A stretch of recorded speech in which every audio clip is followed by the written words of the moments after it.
care for the uninsured, for the marginally insured. But this is something that I want to just spend a minute on with you in terms of prevention. I visited all of the federally supported healthcare clinics in my district during the break. And guess what I discovered?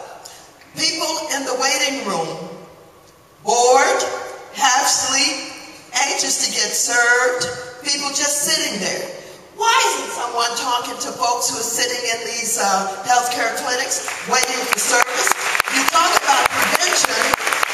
One of the things we're going to have to make sure we do when we talk about prevention is, number one, we've got to have material in every healthcare clinic that talks about HIV, AIDS, and testing, and all of that to educate people. You want to talk about prevention? We need screens up with programs. While people are sitting there doing nothing, looking at the information, talking with people who are explaining to them what HIV and AIDS is all about, how to avoid it, and what they should be doing. This is a lost opportunity with people sitting in healthcare clinics with no information. So let's see what we can do about that. Now, you know that healthcare insurance is mandated for everybody. Under the bills that are moving forward, we say everybody must have healthcare insurance. How do you get it? If you're employed and you have an employer who provides it, maybe all of it pays for all of it, or some part of it, you pay for the other part, that's a way to be covered.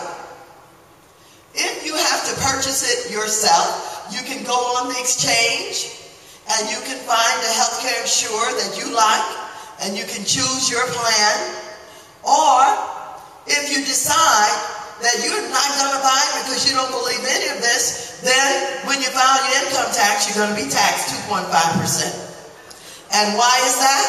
Because if you get hit by a car, you're in a car wreck, you're in an accident, you've got to go to somebody's emergency room, you've got to receive some health care. All of the taxpayers who are paying in and buying health care insurance would be paying for you if you don't participate. So we would like everybody to find a way to participate. If you don't have much money and you say, well, listen, I make minimum wage, I don't have a lot of money, I can't afford it. We have subsidies for those who do not have. We have credits to make coverage affordable. We don't want you to pay more than 11% approximately of your income for health care. You would then qualify for credits to make sure that you have the money to afford your comprehensive health care insurance, okay?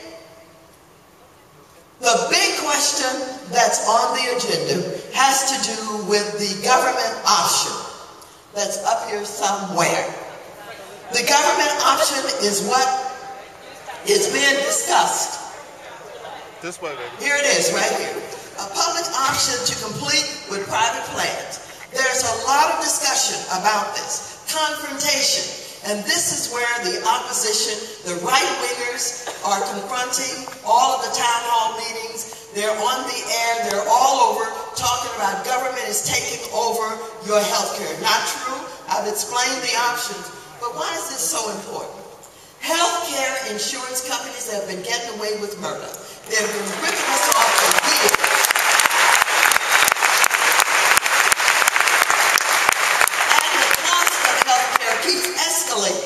For those who can afford health care insurance, who are paying premiums every month, every 2 months, every 3 months, every year, you will find that the cost of these premiums keeps escalating. Not only do they keep going up, your co-pays keep going up. Your co-pays keep going up, and you would think that these health care insurers are doing this because they want to provide you with more coverage. Not so. The 10 largest healthcare insurers have CEOs who all make $10 million or more per year. Aetna, the CEO makes $24 million a year. And so, the increased costs are not going to pay for more health care for you. It's going for perks, and it's going for stock and stock options for the insurance company. They need some competition. And the government is going to have a plan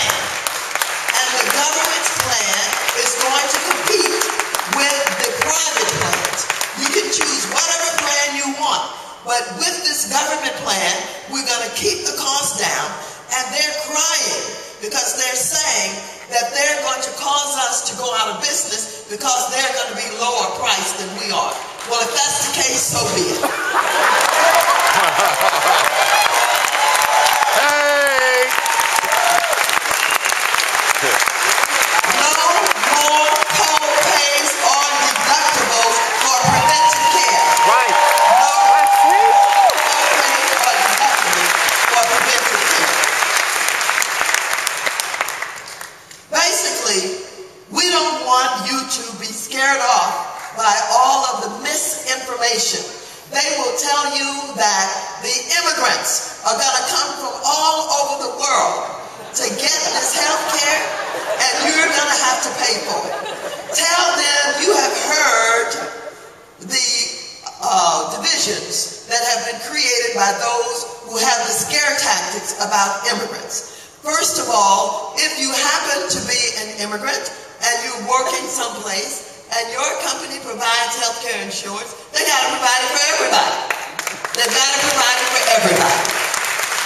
We know that there is criteria for those who are undocumented, who are here without papers, and that's what it is now. It's consistent in law. But don't have anybody make you believe that everybody's going to come from everywhere and compete and get all of the health care and none is going to be left for you. Just tell them, stop it. That doesn't work. So, I think we've gone through most of these and I perhaps used up all of my time. Let me just wrap this up by saying, you cannot be about prevention and helping to get rid of this epidemic unless you get involved in health care reform. You've got to be involved in this. You cannot work in a vacuum. You cannot think you're going to be taken care of the way you should be unless you become active and over on that hill advocating for how HIV should be a part of the benefit package. How to make sure that the testing is part of the benefit package. Of course, there are those of us who are going to be advocates for this, but we need you to back us up. We need you to make sure that you're in this game, talking about how this is going to benefit all of those that you work so hard to try and provide services for. This is a real struggle. This is a real fight. You know Hillary Clinton was involved in this. You know that she started this fight. You know that the insurance companies put up billions of dollars with all of those ads on television. They're back again with the scared grandma ads. They're back again with scaring you about government is going to take over. And so we're up against not only right-wing conservative Republicans, but even blue dog and conservative Democrats who are working to somehow say that we don't need all of this, but behind it all, the insurance companies want to continue to make the big bucks. They don't want any competition. They don't want to be told what to do. They don't want to be told to stop these co-pays. They don't want to be told to include more in their coverage. They don't want to be told that you cannot and you will not drop people in the middle of their care because it's costing you too much. We have people who discover that they're HIV positive, they have cancer, they have other diseases that cost a lot of money, and they are insured at the time that they discover, and along the way they get dropped because the insurance companies refuse to spend the money on them. Enough is enough. You should be tired of making this struggle basically in a vacuum. You've got to join hands in the politics of this. I don't care what you are, Democrat, Republican, Independent, it doesn't matter. If you're involved in talking about how you're going to rid this country and this world of this epidemic, if you're going to educate and teach prevention and help people know how they can take care of themselves and avoid becoming infected, you've got to get involved in comprehensive healthcare reform for all Americans, for everybody. Thank you very much.